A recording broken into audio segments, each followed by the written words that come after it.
Dear students, बहुत बहुत स्वागत है आप सभी का सक्सेस वर्ल्ड एमसीक्यू चैनल पर।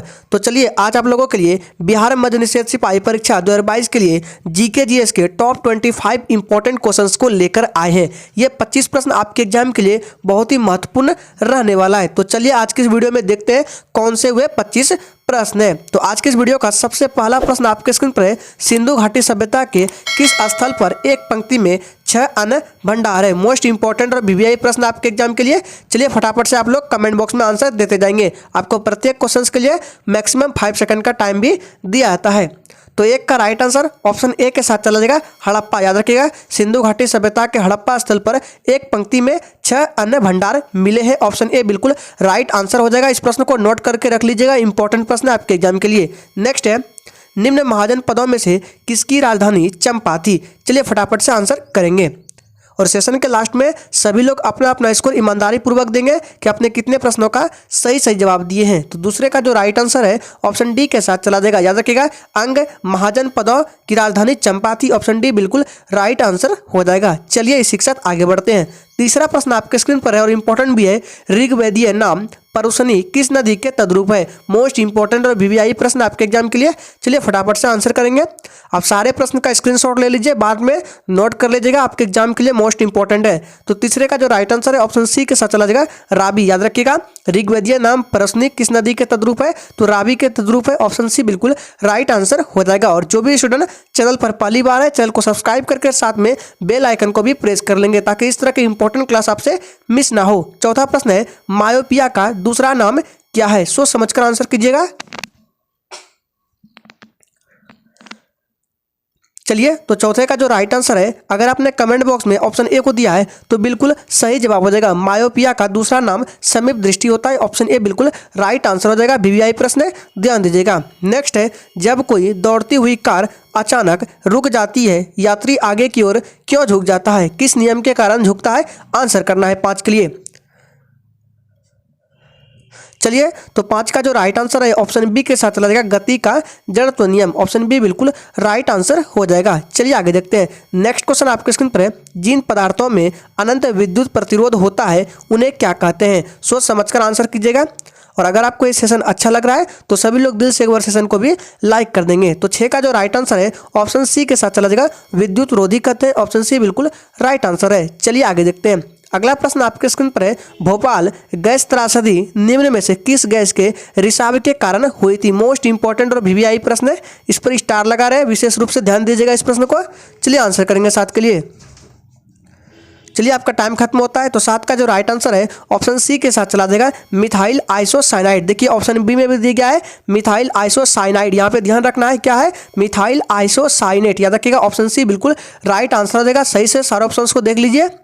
चलिए इसी के साथ आगे बढ़ते हैं। नेक्स्ट है, निम्न में से वह कौन सा अम्ल है जो मूलतः कार्बनिक नहीं होता है। आंसर करेंगे 8 के लिए।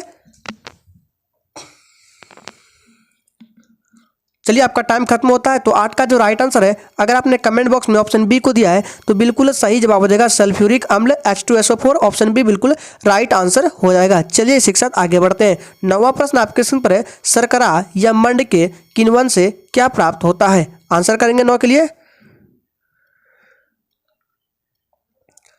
चलिए आपका टाइम खत्म होता है। तो 9 का जो राइट आंसर है ऑप्शन ए के साथ चला देगा, क्या प्राप्त होता है, तो इथेनॉल प्राप्त होता है। ऑप्शन ए बिल्कुल राइट आंसर हो जाएगा। चलिए आगे देखते हैं। नेक्स्ट है, हर्षचरित निम्न में से किसके द्वारा लिखी गई थी। मोस्ट इंपॉर्टेंट प्रश्न है। चलिए फटाफट से आंसर करेंगे। अगर आपने अभी तक सेशन को लाइक नहीं किया है तो सभी लोग दिल से एक बार सेशन को लाइक करेंगे। तो 10 का जो राइट आंसर है ऑप्शन बी के साथ चला देगा, बाणभट्ट। ऑप्शन बी बिल्कुल राइट आंसर है। हर्षचरित बाणभट्ट के द्वारा लिखी गई थी। ऑप्शन बी बिल्कुल राइट आंसर है। नेक्स्ट है, कोलंबस ने 1492 में किस स्थान की खोज की। चलिए 11 के लिए आंसर करेंगे। चलिए तो 11 का जो राइट आंसर है ऑप्शन चला देगा बी के साथ, अमेरिका की खोज की थी। ऑप्शन बी बिल्कुल राइट आंसर है। सभी प्रश्नों को ध्यान में रखना है, इंपॉर्टेंट है, फिर से बोल रहे हैं। नेक्स्ट है, आगरा नगर की स्थापना निम्न में से किसके द्वारा की गई थी। चलिए आंसर करेंगे 12 के लिए। चलिए आपका टाइम खत्म होता है। तो 12 का जो राइट आंसर है ऑप्शन डी के साथ चला जाएगा। आगरा नगर की स्थापना सिकंदर लोदी के द्वारा की गई थी। ऑप्शन डी बिल्कुल राइट आंसर है। नेक्स्ट क्वेश्चन है वाई सोशलिज्म पुस्तक किसने लिखा था? इंपॉर्टेंट पुस्तक है, आंसर करेंगे 13 के लिए। फटाफट से आंसर करते जाएंगे और फिर से बोल रहे हैं सेशन के लास्ट में ईमानदारी पूर्वक सभी लोग अपना अपना स्कोर देंगे। तो 13 का जो राइट आंसर है ऑप्शन चला जाएगा डी के साथ। जयप्रकाश नारायण के द्वारा लिखा गया था। वाई सोशलिज्म पुस्तक इंपॉर्टेंट पुस्तक है, ध्यान रखिएगा। नेक्स्ट है WTO का मुख्यालय कहां पर है? आंसर करेंगे। चलिए तो याद रखिएगा WTO का हेडक्वार्टर कहां पर है? तो ऑप्शन डी के साथ चला जाएगा, जिनेवा में है। ऑप्शन डी बिल्कुल राइट आंसर हो जाएगा। WHO का भी मुख्यालय यहीं पर है, जिनेवा, वर्ल्ड हेल्थ ऑर्गेनाइजेशन। और WTO का फुल फॉर्म होता है वर्ल्ड ट्रेड ऑर्गेनाइजेशन, ध्यान रखिएगा। 14 का डी बिल्कुल राइट आंसर हो जाएगा। नेक्स्ट है करगम कहाँ का लोक नृत्य है? इंपॉर्टेंट लोक नृत्य है, आंसर करेंगे 15 के लिए। चलिए तो ध्यान दीजिएगा, करगम जो है ये कर्नाटक का लोक नृत्य है। ऑप्शन बी बिल्कुल ऑप्शन सी बिल्कुल राइट आंसर हो जाएगा। चलिए इसी के साथ आगे बढ़ते हैं। नेक्स्ट है संयुक्त राष्ट्र UN की स्थापना किस दिन हुई? फटाफट से आंसर करेंगे। चलिए तो 16 का जो राइट आंसर है ऑप्शन चला देगा बी के साथ। 24 अक्टूबर 1945 को स्थापना हुई थी संयुक्त राष्ट्र UN। ऑप्शन बी बिल्कुल राइट आंसर हो जाएगा। नेक्स्ट क्वेश्चन है how to a climate disaster पुस्तक के लेखक कौन है? यह भी इंपॉर्टेंट पुस्तक आपके एग्जाम के लिए, ध्यान रखिएगा। चलिए तो 17 का जो राइट आंसर है ऑप्शन चला देगा बी के साथ। बिल गेट्स के द्वारा लिखा गया है। ऑप्शन बी बिल्कुल राइट आंसर है। चलिए आगे देखते हैं। नेक्स्ट है इनमें पंचायत समिति का अंग कौन नहीं है? चलिए 18 के लिए आंसर करेंगे। चलिए तो इसका जो राइट आंसर है ऑप्शन डी के साथ चला जाएगा। प्रमुख जो होता है पंचायत समिति का अंग नहीं होता है। ऑप्शन डी बिल्कुल राइट आंसर है। नेक्स्ट है किसी राज्य में विधान परिषद की संरचना अथवा विघटन किया जा सकता है? चलिए आंसर करेंगे किसके द्वारा किया जा सकता है। चलिए तो इसका जो राइट आंसर है ऑप्शन ए के साथ चला जाएगा, किसी राज्य की विधानसभा द्वारा। ऑप्शन ए बिल्कुल सही जवाब हो जाएगा। चलिए आगे देखते हैं। नेक्स्ट है निम्न में से कौन राज्य विधानमंडल का अंग नहीं है? चलिए 20 के लिए आंसर करेंगे। और जिसने अभी तक चैनल को सब्सक्राइब नहीं किया चैनल को सब्सक्राइब कर लीजिए।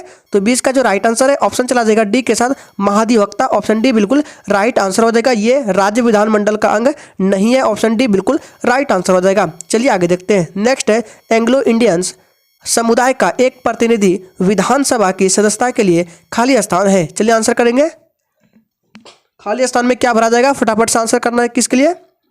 चलिए तो इसका जो राइट आंसर है क्या जाएगा? ऑप्शन सी के साथ चला जाएगा, राज्यपाल द्वारा मनोनीत किया जाता है। ऑप्शन सी बिल्कुल राइट आंसर हो जाएगा। 21 का सी, तो क्या हो जाएगा? एंग्लो इंडियन समुदाय का एक प्रतिनिधि विधानसभा की सदस्यता के लिए राज्यपाल द्वारा मनोनीत किया जाता है। ऑप्शन सी बिल्कुल राइट आंसर हो जाएगा। चलिए आगे देखते हैं। 22 नंबर प्रश्न है राज्य मंत्री परिषद किसके लिए जिम्मेदार होता है? फटाफट से 22 के लिए आंसर करेंगे।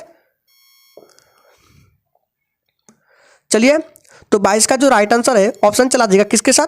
जी बिल्कुल ए के साथ चला देगा, विधानसभा के प्रति जिम्मेदार होता है राज्य मंत्री परिषद। ऑप्शन ए बिल्कुल राइट आंसर हो जाएगा। चलिए आगे देखते हैं। नेक्स्ट है बिहार में पंचायत समिति का निर्वाचित सदस्य अपना त्याग पत्र किसे देता है? इंपॉर्टेंट प्रश्न है, आंसर करेंगे 23 के लिए। सारे प्रश्नों को फिर से बोल रहे हैं, ध्यान में रखना है, इंपॉर्टेंट आपके एग्जाम के लिए।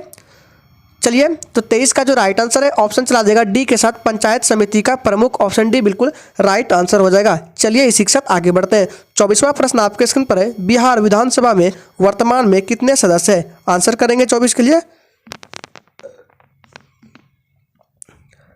चलिए तो 24 का जो राइट आंसर है ऑप्शन बी के साथ चला देगा, 243 सदस्य। ऑप्शन बी बिल्कुल सही जवाब है। नेक्स्ट है आहार में आयोडीन की कमी से क्या होता है? फटाफट से आंसर करते जाएंगे। चलिए तो 25 का जो राइट आंसर है ऑप्शन सी के साथ चला जाएगा, आयोडीन की कमी से घेंगा नामक रोग होता है। ऑप्शन सी बिल्कुल राइट आंसर हो जाएगा। और ये जो रिकेट्स है विटामिन डी की कमी से होता है, ध्यान में रखना है। तो ये आपके टोटल 25 इंपॉर्टेंट प्रश्न थे आपके एग्जाम के लिए। तो आज के लिए इतना ही। चलिए कर फिर मिलते हैं किसी नेक्स्ट सेशन के साथ, तब तक के लिए जय हिंद।